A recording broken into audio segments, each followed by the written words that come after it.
Good evening, everybody, and welcome to the God Squad pod, where What's we up? break down the news and the fundamentalist fuckwittery and all of that sort of thing. And once again, that is not Desimber Rose. It is Matthew Distefano. If you can't tell, If you can't tell, watch it they live do here. look so much alike. Hey, Yeah, we're soul So- siblings, but we might not look exactly alike. that's right. That's right. So how you doing, Matt? I'm fine. I spent the day farming and trying to I try to do that three times a week. Not because I love it, no, I do. Just to get away from it, because it's like a lot. It's an onslaught every day in and day out, and it's like Yeah. it's a lot, man. It is a lot. And I think it was Dr. Jamar Tisby post something on social media this week. He's like, if you're having trouble focusing right now, you need to be real gentle with yourself because of everything that's going on. And I was like, holy crap, I feel seen because I have had a terrible time focusing on anything. I did some writing yesterday, but my brain was all over the freaking place. Yeah. Trying to think about how to prepare for this show, and my brain was all over the place. And I spent way too much time scrolling on finding out what the heck is going on and seeing, Pam Bondi just either lie or deflect during that, Senate thing. And then Trump talk about how he just had spoken to Pete Hegseth last year about the importance of paying attention to bin Laden. And you're like, this guy is not healthy, and he's got the nuclear codes. And Did you see him say? Someone asked him about suspending habeas corpus, and he said, and he's like, who? I was about to jump in the shower, dude, and I saw that clip, and I started rolling. It was the comedy I needed. I know it's not funny, but for that moment, I needed to laugh at that because it's like, are you? Yeah, I mean, we had Department of Homeland Security shooting an American citizen in Chicago, and then claiming that she rammed their car, and it now turns out that the video footage shows them ramming her and then just opening fire. Nothing this regime says is legitimate anymore, and we know that Stephen Miller and Russell Vogt, two bald-headed evil men, are basically running the government. And They have to be. There's no way done. Before we get into it, hey Beth, hey Elaine, I wanted to say hi to Lisa. Make sure I acknowledge everyone who's popping in. Make sure you throw it in the comments if you got something to say. Facebook, YouTube, wherever we're at.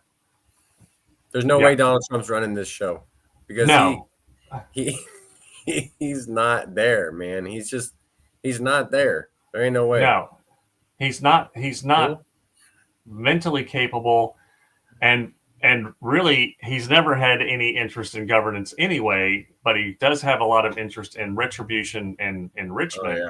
And that's what we're seeing. And it's just been overwhelming this week to think about all of this stuff. And then you've got Stephen Miller talking about how the president has plenary power on CNN, and then pretending to glitch, but he's blinking. Like, bro, if you're gonna glitch, like glitch. Don't just blink there and sit there like that. Right.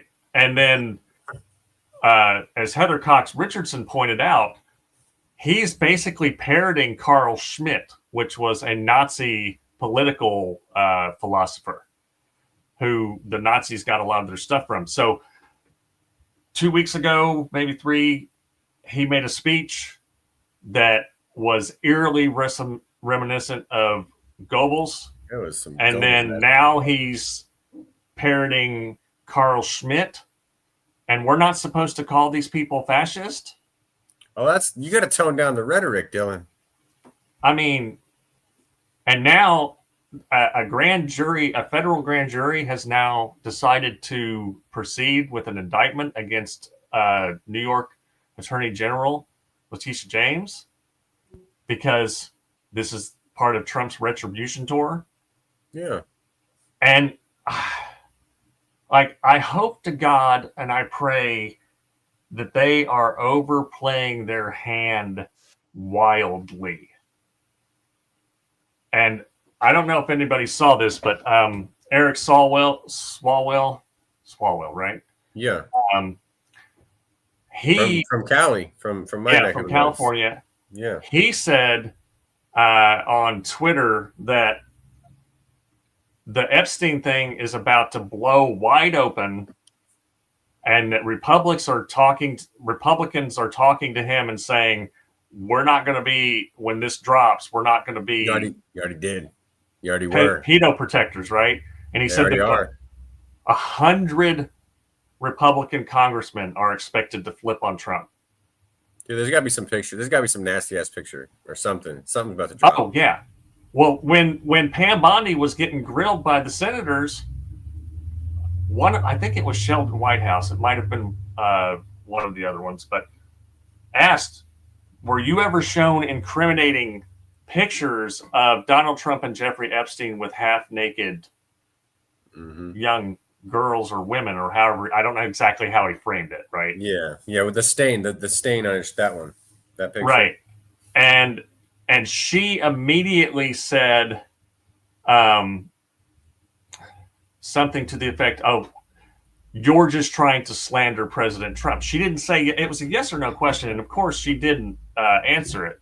But she's under oath, though, so right. If she answers in such a way where she doesn't lie, she skirts the legal issue.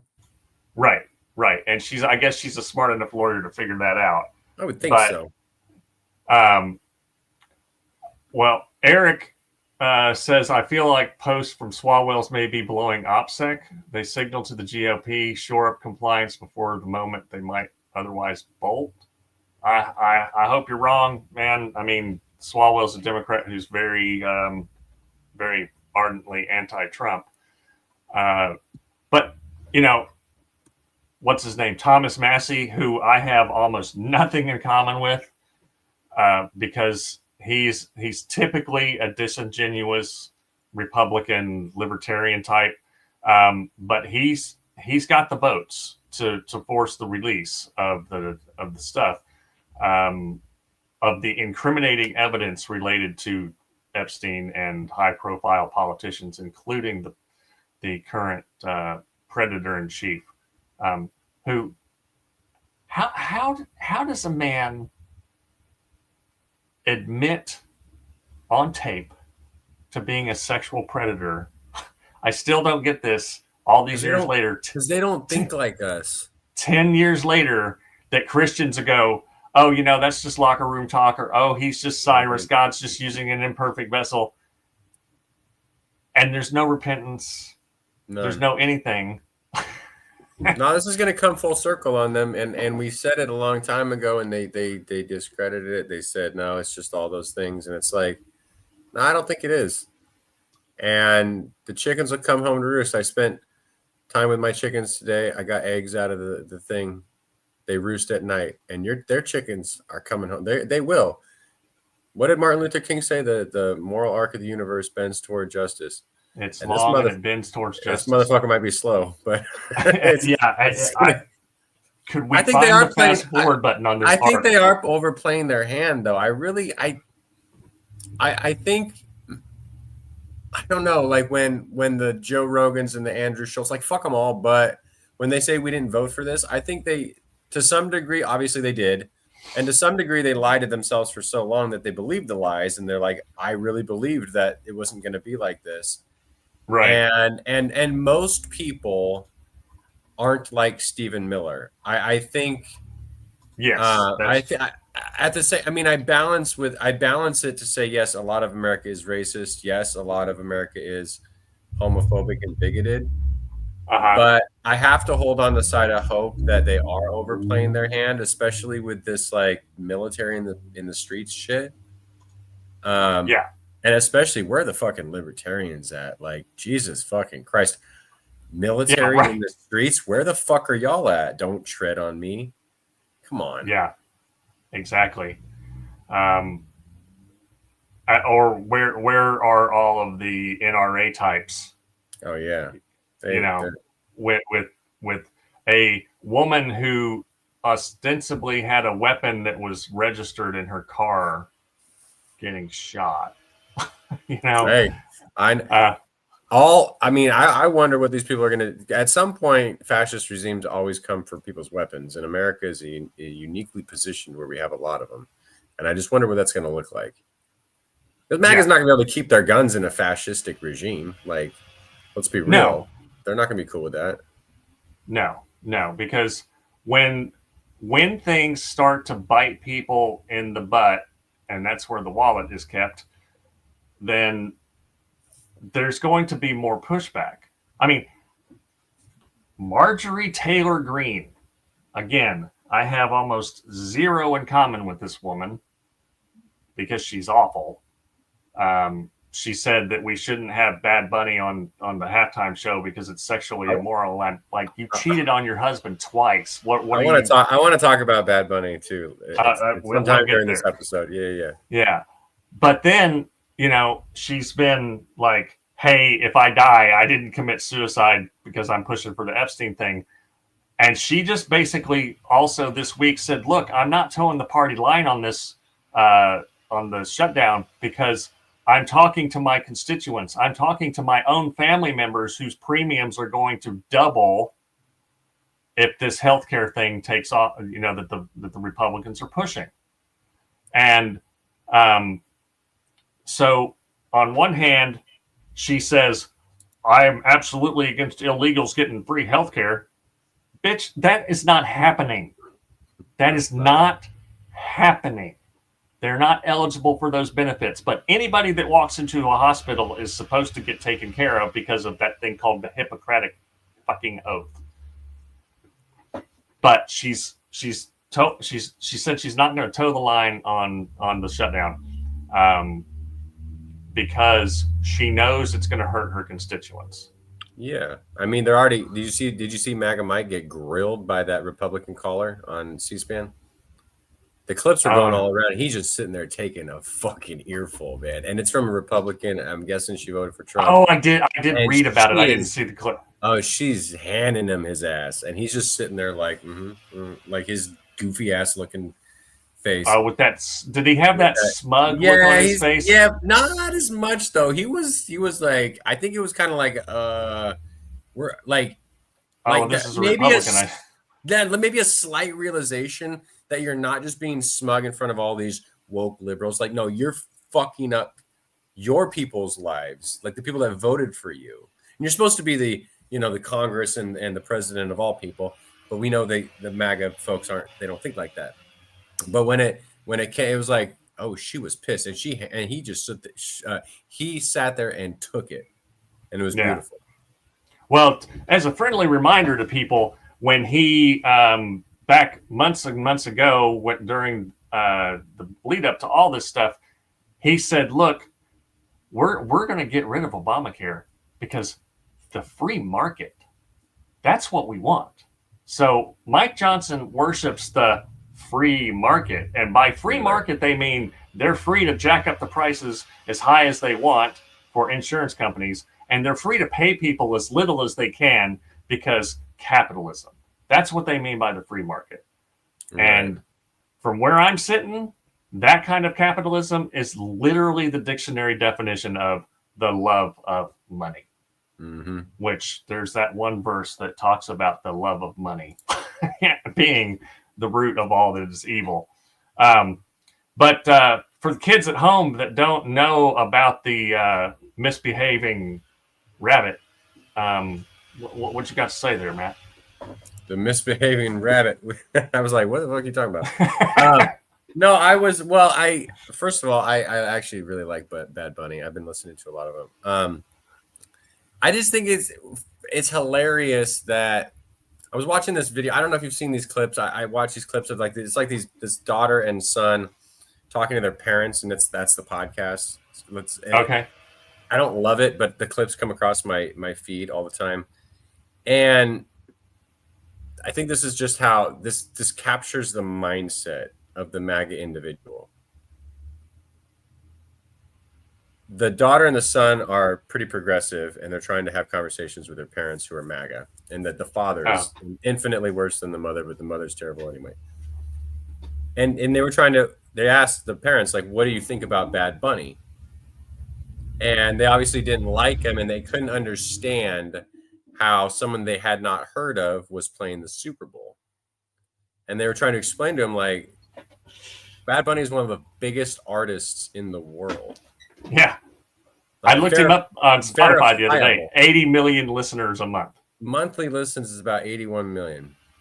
And he's 13th on Billboard as an artist, and he's peaked at 1, and he's been on the chart for like 400 weeks or something.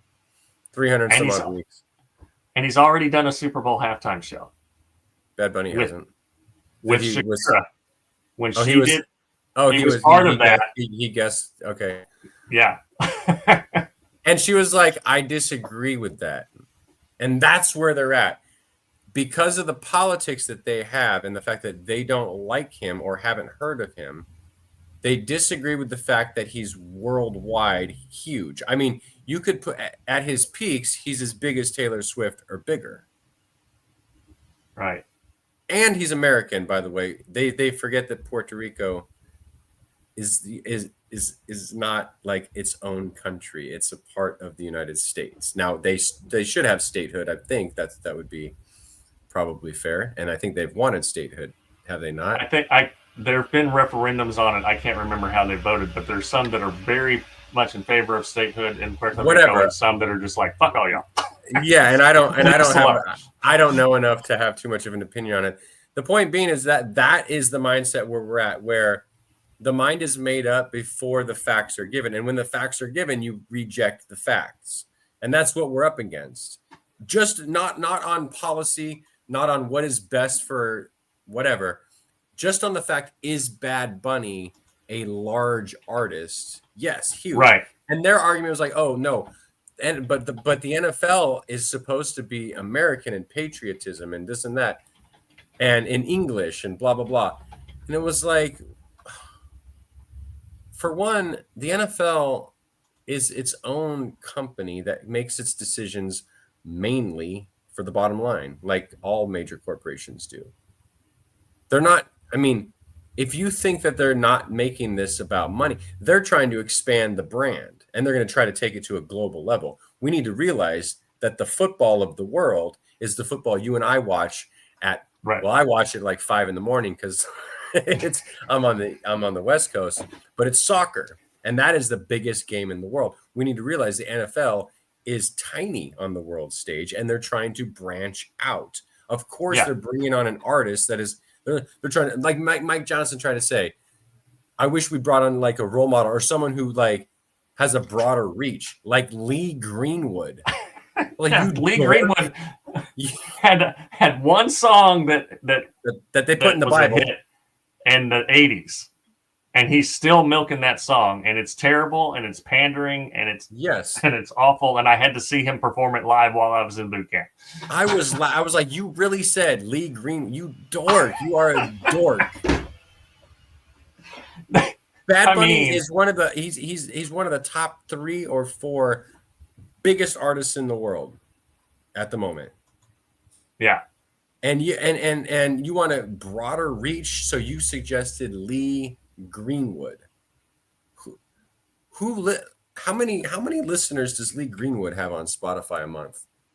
Oh, I don't know, but they're probably all Mike Johnson just botting it. I'm going to look it up right now because Bad Bunny was at 81 million. Taylor Swift's only at 97 million monthly listeners on Spotify, and Bad Bunny's right up there. I'll check my man Kendrick. He's at 73 million listeners. 73 million a month. Lee Greenwood is at 446,000. Now I'm not gonna turn my nose up at that. I'd love to be at 446,000 listeners a month, but I mean to think that, like, what are you talking about? Yeah, and that again, I don't like the artist, so therefore he shouldn't be playing the NFL, right? Because he doesn't agree with my politics. That's narcissism. Yeah. You don't care about concerts. Why do you need to watch a 15-minute concert during a football game? Right. Why is that so important to you? I've never won. The only time I've ever been excited about the halftime show, like really excited, was Kendrick, and the other time Kendrick, the hip hop show. But Yeah. other than that, it's just a 15-minute If I want to go to a concert, go to a concert. If you want to go to a Lee Greenwood show, why do you care about the Super Bowl? Because you're making it political for some reason. Because you know that Bad Bunny might say something politically, and he doesn't agree with you. And they've been told to make it political by Newsmax and Fox News and, you know, podcast bros and all that kind of crap. And they don't know. I mean, oh yeah, Elaine, Prince was dope too, Elaine. Yeah, you're right. Sorry. It's like with the issues of the fascist scapegoating the trans community. Trans people have existed for millennia, and y'all were not getting your knickers in a twist about it until recently. And now you pretend like it's an ideology that just sprang out of the woodwork. And I don't know if you heard about this, but Ken Paxton, the corrupt, criminal, philandering attorney general who got impeached but then was saved by his hyper-partisan colleagues. Who does that sound like? Oh, like that other idiot, Trump, has said that he's opening an investigation into the roots of Antifa and transgenderism because of the radical leftist violence problem. And this is just another way of scapegoating and deflecting from the fact that Ken Paxton's getting a divorce because his wife called him out publicly for being a philanderer, and he's a career criminal like Donald Trump. He just likes to spout Bible verses. But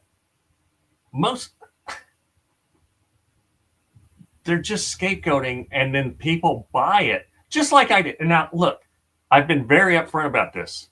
I've written about it in probably all 3 of my books.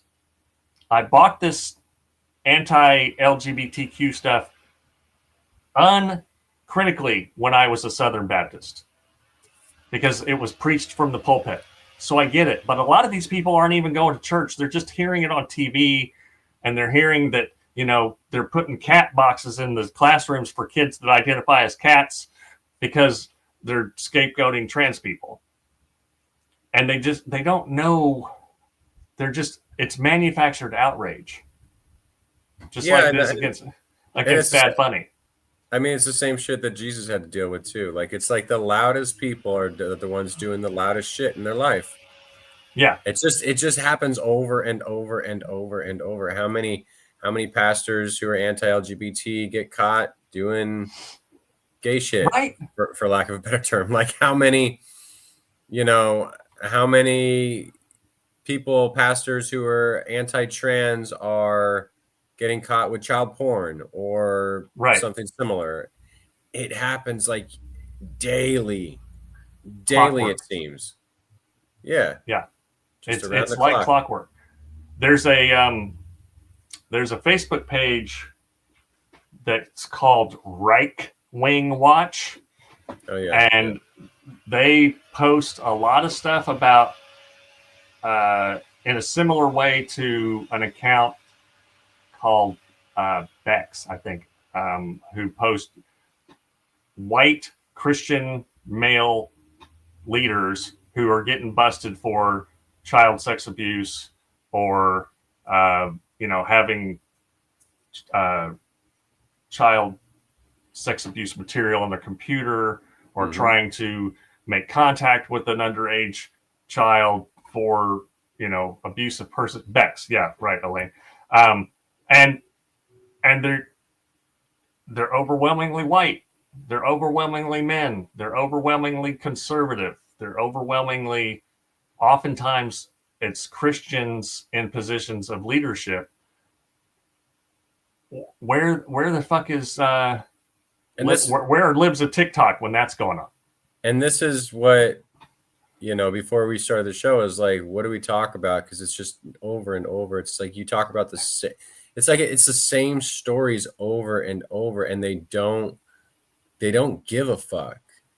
Like, when a whole group of people stops caring about their own hypocrisy, like, we're all hypocrites in some way. We're all hypocritical. I won't say we're all hypocrites. I'd say we're all hypocritical because I don't define myself. We all fail to live up to our values sometimes. Right. But when it's over and over and you keep doing the same shit, it's like you don't care about it any longer. You don't. You simply don't. Like if there was an epidemic of, I don't know, like 6'4" Italians who were doing some shit, I'd have to talk about it. Right. Like, what are we all doing, yo? I mean, but that you just throw this fact, and they're the facts that don't care about your feelings crowd, right? Right. I thought. Right. And then we're here to protect children crowd. That's what gets so exhausting is that it's the same conversation over and over. The predators all move in flocks. It's the same story, the same news cycle, the same kind of shit. And it's like, at what point does it break? Right? Yeah. At what point is just like, I think a part of Christianity has just lost all of its credibility. I think it's America, it certainly has. In America, in many circles, it's like, I just wonder about all these fucking bigots and they think they're standing for God and Jesus, and it's like, your grandkids are going to be embarrassed about being from your line, your ancestry. I mean, yeah. I'm 53 now. I am super duper embarrassed about the person I was when I was 21. Because I was a fundamentalist and I was fully engaged and embraced and flew my fundamentalist fuckwittery flag like it was something to be proud of. And now, of course, now I see that it wasn't. But you turned it on its head, and that's what I'm saying. Like these motherfuckers are gonna have to live with their whole being an embarrassment for all of the people that come behind them. Yeah, because I'm telling you what. When the kids are out of the house, they're not going to talk to you anymore. Right. When the kids are grown, they're not going to talk to your old ass. Your grandkids, they're not going to talk to you. It's already happening. These younger kids are not going to talk. You're embarrassing, and you've desecrated your faith in the name of what? And they're going to realize. The kids are going to realize, like, we don't owe you shit, and we're not going to deal with your ass. In the face of like something serious, in the face of bigotry and homophobia and just mean-spiritedness from this administration, which is not a surprise, you cowered and you bent the knee and you went along with it and you went with your worst impulses, and that's your legacy, and that shit's going to stay with you long after we're all gone. Everyone's sitting here after we're all gone. That legacy is going to be your legacy. Yeah. Whereas I despised myself as an LGBT person because I was told to. Right. And that's not going to be my legacy because we changed, because we repent, because we did take the Christian mandate seriously. Like, oh, I'm going to change the way I think about this shit. I'm going to find metanoia, baby. That's it. That's supposed to be theology 101. First day of Christian class. Yeah. The one thing that gives me hope in amongst the doom scrolling that I was doing this week, and seeing the people who intend harm get away with it with impunity, and I felt like Sisyphus. I sent Matt a message this morning saying I feel like Sisyphus. This is just like pushing this rock up the hill over and over and over again, only to have it roll back on me every fucking time. Yeah. And it sucks because rocks are heavy. I was pushing a rock today on my farm. It didn't roll back on me though. It's heavy. And I finally got to where I put out an ask. I want to know about, because we talk about Christians behaving badly. My segment is literally fundamentalist fuckwittery of the week. Typically, there's not going to be one this week because we're going to do something a little different here in a minute. But I want to know about people who are putting their faith in action against the regime, and what does that look like? And so that's a pretty good segue. So how about unfundamentalist, unfuckwittery? Yeah. So this image for the very first inaugural segment of Faith in Action, I'm going to feature a Protestant and a Catholic. So this image is now probably pretty well known. This is a masked ICE agent from about a foot away, maybe 2 feet away, spraying a pastor, the Reverend David Black. He is the pastor of the First Presbyterian Church in Chicago, and he was protesting the fascist tactics of ICE. And for his trouble, he got sprayed with pepper pellets in the face, and 7 or 8 of them hit him. And that's what it looks like. This is what Jesus was talking about when he said, if you want to follow me, you have to believe all these certain things. No, that's not what he said. He said, if you want to follow me, you have to be willing to meet the empire head on. That's what he meant by take up your cross, because the cross was state-sponsored terrorism by the Roman Empire. And as John Dominic Crossan talks about, they left the bodies up to rot for all to see, so that people would say, oh, this is what pushing back against the empire will do. And Jesus said, you want to follow me? This is the gig. You talk about these things on podcasts.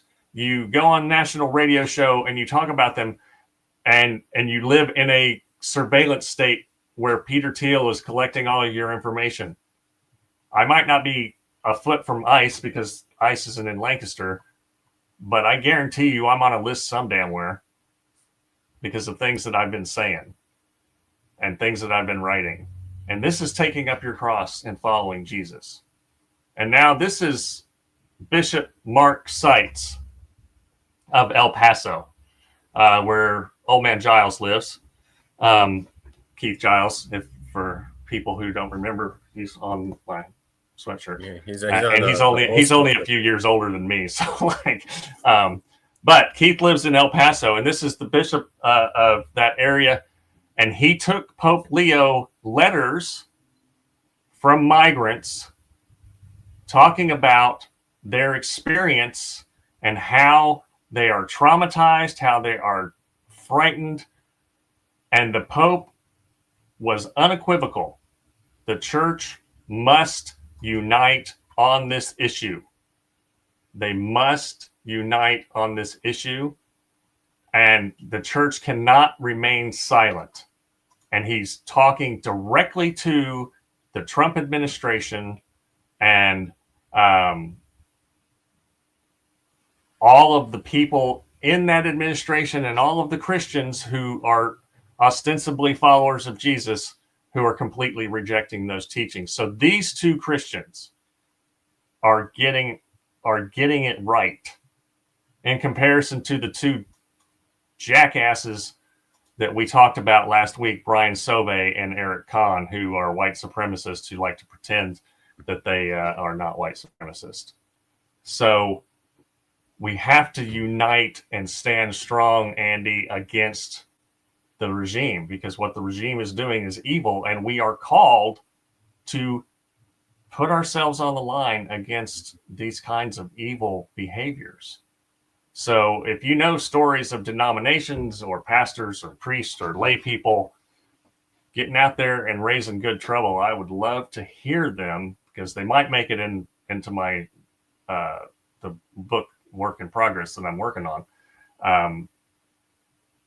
Because you can't follow Jesus and support what's happening. The two are absolutely mutually exclusive.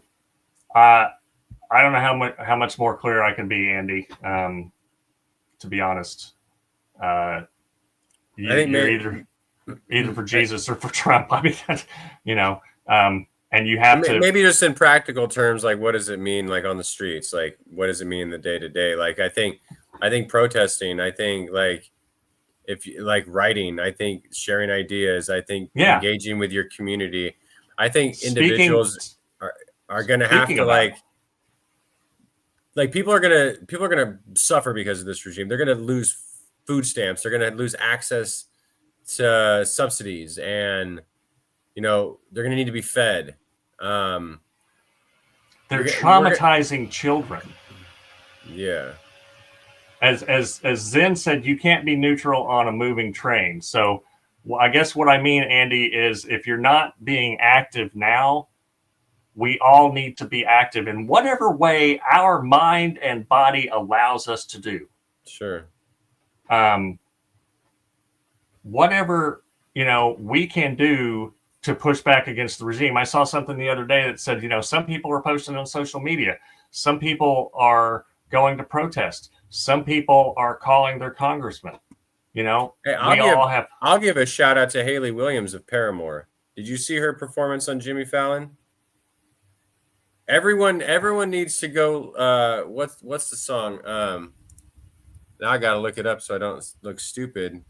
I'm really bad with song titles as someone who has been a musician my whole life. True Believer. Everyone needs to go listen to True Believer. We can't play it here on the live stream because we'll get popped for copyright infringements. And we don't want to get shut down here on this mega show. But that's a Christian who's from the South singing lyrics on Jimmy Fallon about, hey, the South will not rise again until it pays for every sin. She's singing about strange fruit. She's got all like a nearly black orchestra with her on Jimmy Fallon. She's in the back, and the black women are out front. She on her Rhodes keyboard on the song she played, it said like "Goddamn Mississippi," like like that's someone, a white woman using her privilege and her voice in the right way, in my opinion, and that's a Christian who's saying, you know what, these are the sins of white Christian America, and we're going to call them out there, and we're going to be unafraid to do it. So she's using her art to do it. You're using your art of writing podcasts like we do on The Collective. We write about ideas. We're putting up poetry. People are going to demonstrations and protests, peaceful protests, and they're being instigated by ICE, and we're all seeing it. That's all. Like, we're all such unique people, and this is the one of the downfalls of white Christian nationalism is that it eliminates all the diversity of thought, diversity of experience, diversity of skin color, culture, whatever, sexuality, gender, and it reduces it down to this homogenous fucking, I don't even know what. And as permaculturists, we know that go plant a whole forest of one crop, right, and see what happens if one pest comes through. Right. Yeah. The whole it's a giant industrial sized container of mayonnaise. Yeah. Yeah. And whereas like diversity and progressive ideas includes all of that, and that's what makes them so uncomfortable. Right. Is that but that's America. This is not like other countries. This is supposed to be the cultural melting pot. And for them to fight against that, and I know it's never come to fruition. I know it's always been better in idea than in practice. I get all that, but now it's actually a better metaphor to say a mosaic. Sure, I mean whatever explain that. Why is that a better metaphor? Because if it all melts, then you lose the distinctness of the diversity. But if it's a mosaic, you get to keep that distinctness. And I didn't know that until I went to seminary and we talked about that in a class. And I think we were reading Bell Hooks.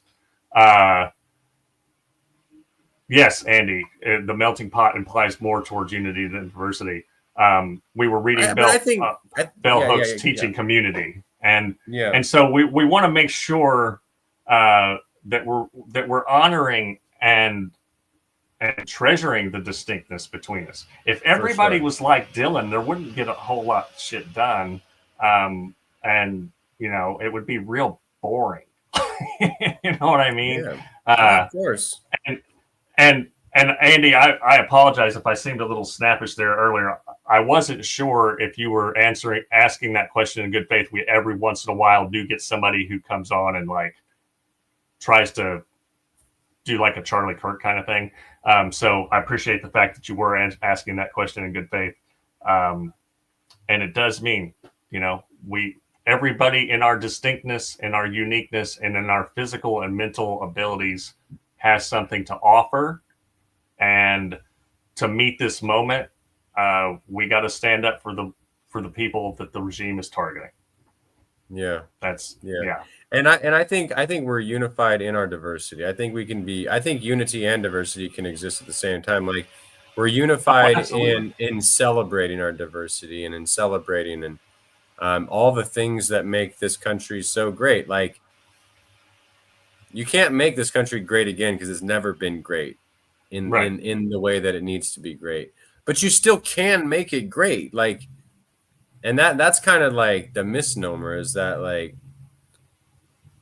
obviously by having the slogan "Make America Great Again," they're pointing to a time where it was great for certain people, but it was great but it was great at the expense of other people, and that so the way I define greatness would kind of nullify it, right? Like, you can't be great at the expense of someone else, right? Right, and you cannot be great by pretending that your shit don't stink. Exactly. You can't swim in a cesspool and expect to come out squeaky clean. And we as Americans, we live in a cesspool of white supremacy and Christian supremacy and imperialism and xenophobia, and you have to actively choose against that. Actively choose. You know, I've got a picture of me when I was 4, standing next to my mom, and she's holding my infant sister on her lap. And this is in Kansas City, Missouri. So, you know, not culture. And behind us on the wall is a giant Confederate flag. And I take no joy in the fact that people in my immediate family were racist. And I had to intentionally, with mindfulness, deconstruct that thing that I was taught. And one of the first ways that happened was the first time I asked somebody to spend the night when I was in first grade. It was my best friend from school, Darius, who was black. And it freaked my mom out, right? Because giant Confederate flags in Kansas City. So it's not heritage, not hate kind of shit. It's free, white, and 21. She can do what she wants kind of thinking. Mm-hmm. So, you know, all this stuff is learned and we can unlearn it. Just like we unlearned the fundamentalism, and, you know, so many people are doing that with their deconstruction. And we can learn to love our neighbors, even if they don't look, sound, or think like us. It probably did, because Elaine said, I bet it freaked Darius's mom out as well, because my mom had her come over and talk first to make sure it was okay that my mom's son play with her son. So, and that was the only time that ever happened while I was growing up. The only time my mother ever interviewed a playmate's parents before I got to play with them. So, you know, I was fortunate enough to live in the Bay Area, so I'm sure there's racism everywhere, but it's just not just being a kid. Being a kid, and you didn't like it. Those dynamics weren't in front of your face. Like, there were Mexican kids, Puerto Rican kids, Asian kids, white kids, black kids. And I'm certain that there's racism in there and there's prejudices in there. Oh yeah, but man, I did move to a small town after that where I could see like there were Confederate flags, people on trucks, and and that was a culture shock. That was like, what the fuck did I get into. Like, Yeah. I was still a minor, so I didn't choose where I lived, but it was like we left San Jose, Bay Area for this. Like, I mean, I love the mountains and shit, but like, Yeah. whoa, this is wild. Andy's got a question. It's kind of hard to answer, but kind of subjective maybe. Would you say America is more or less racist now versus the 1950s, or pick your decade? I think that because it's systemic, it's always been racist, and I don't know like, that it's more or less racist than it was. They're trying to make the laws more overtly racist now. right. Absolutely.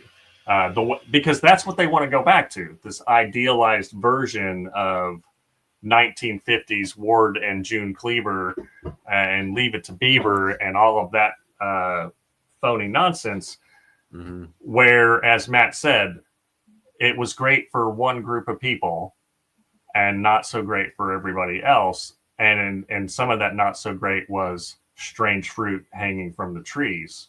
Yeah. And that's sadly still happening, as we learned with the Literally independent autopsy of the victim of a lynching this year in Tennessee, what appears to be a lynching in Mississippi just this summer. Yeah. So, It's hard to say whether it's more racist, less racist. I think for the most part, there are more people who have done the work of their racism. I just want to address what Andy said. The independent autopsy showed blunt force trauma to the head and choke marks not consistent with what they found. So the independent autopsy is saying that it was a homicide. There you go. And the official story is that it was a suicide. Yeah. And quote unquote. Yeah. And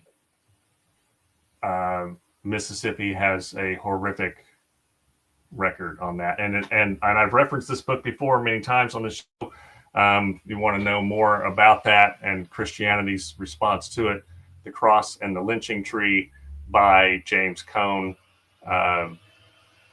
is a must read. So, yeah, that's...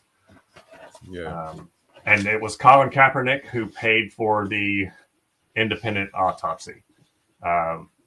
It may be unsettled, but they did find evidence of blunt force trauma, and you don't get blunt force trauma to the back of the head by hanging yourself. That's not how that works. But yeah, I mean, it's goddamn Mississippi, like Haley said. Goddamn Mississippi. And they are 4 college white kids who are now being questioned in that potential hate crime. Wow.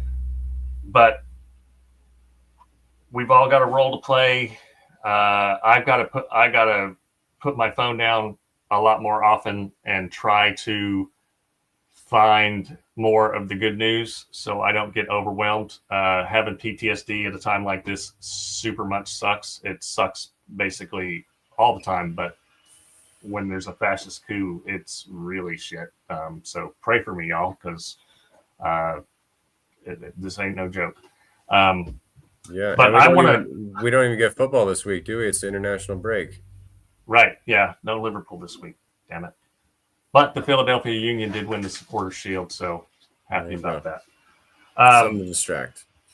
So for the word on the street tonight, I want to highlight the words of my friend and yours, Mr. John Fugelsang, in his New York Times best-selling book, Separation of Church and Hate. And this is what he says. And this goes along with Reverend David Black and Bishop Mark Seitz of El Paso would fall into these categories. Authentic Christianity puts the well-being of others first. It defends the persecuted and serves rather than rules. When colonizing Christians began their slaughter, Christ followers like Bartolome de las Casas shamed them with the Bible. When Crusader Christians justified violence, Christ followers like St. Francis used nonviolence in Scripture to demand peace. When Confederate Christians justified human enslavement, Christ followers like Frederick Douglass, Harriet Tubman, and the Quakers called out slavery as a moral abomination and resisted. When authoritarian Christians enforced segregation, Christ followers like MLK Howard Thurman, who I referenced last week in this segment, Fannie Lou Hamer, and James Lawson took to the streets and took down systemic evil without violence. In the late 19th and early 20th centuries, certain Christian capitalists aligned with industrialists to oppose labor reforms, justifying greed and exploitation. And Christ followers like Dorothy Day and Catholic worker movement championed the biblical rights of laborers. When Christian nationalists have pushed anti-LGBTQ legislation and bigotry, Christ followers like Gene Robinson, the first openly gay bishop in the Episcopal Church, and the Reverend Troy Perry, founder of the Metropolitan Community Church, have embraced LGBTQ individuals as beloved children of God. So let us be like those folks, like David Black and Bishop Mark Seitz and Dorothy Day and Fannie Lou Hamer and Martin Luther King Jr. and Howard Thurman. And Haley Williams and Bad Bunny. Bad Bunny's a Catholic. That's right. He's an American Catholic. And for anybody that's not clear, this is 100% a Chinga la Migra podcast. Chinga la Migra. Or in colloquial English, fuck ICE. All day long. I hope he comes out with it. I hope he comes out with a flag. I hope he does. I hope he does. I can't name a single Bad Bunny song. I can't name a single Taylor Swift song. I can't name a lot of songs because I don't listen to that much music. But I hope he tries to do what Kendrick Lamar did last year. Yeah. And what Beyonce did a few years before that. I watch. You know how many? I can't even think of how many times I watched that halftime show with Kendrick. I was looking for that. A minor. Fucking A, man. A minor. Fucking A. That show is. Well, well, folks, that's our show. It was a little bit different tonight because it's been a heavy week, but I hope you enjoyed it, and I hope you'll like, subscribe, and share because this is one of the ways in which I can help push back against the regime. And Matt can, and Desimber when she's here. Check out The Collective and check out my boy's new book, Letters from the Shire. It's right here. Letters from the Shire. When does it come out? It's already out. It came out a couple weeks ago. All right. Well, check out Letters from the Shire. I just finished the Lord of the Rings trilogy again today. So nice. I'm gonna be getting that Matt's book here pretty soon. Final words, Matt? Yeah, just appreciate your final words. Hopefully not forever. Yeah, I mean, well, thank you for having me. I'll be here for a couple more weeks, and then Desimber will return. Yeah, just find those things that give you hope. There's a big difference between no hope and a little hope. That's right. There is. And so always hold on to that, even if it's faint. Even if it's like a little bit of light through a crack and not a beautiful sunrise, but hold on to that and stay motivated because like what the Lord of the Rings teaches us, evil will destroy itself. Fascism will fall in on itself under the weight of its own hypocrisy. That doesn't mean we wait it out.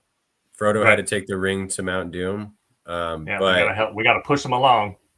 Yeah, but it's not sustainable. And as permaculturists, we know that because we can see the analogies.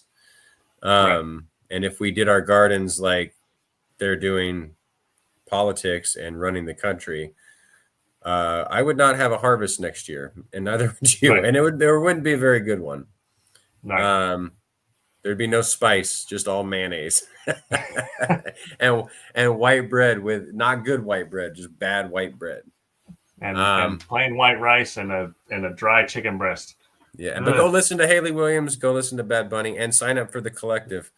It's with a Q because it's choir. So it's QUOLLECTIVE. And listen to Heretic Happy Hour. That's my regular show. And I'll be back. I will be on the Heretic Happy Hour tomorrow with. Oh, you are? Cool. John Fugelsang will be there too. Good. So, good man. I will be seeing Matt tomorrow again, I think. Oh, man. We're going to get sick of each other, my guy. That's right. That's You're right. Everyone's going to be hoping December. When's December getting back? Yeah. True story. Anyway, thank y'all very much for tuning in, for supporting the show. We appreciate you. And everyone who commented, everyone who listens, thank you. And keep up the resistance. We need all hands to the pump, as they say. All right, that's it, y'all. Peace, love, and chicken grease. We'll see y'all.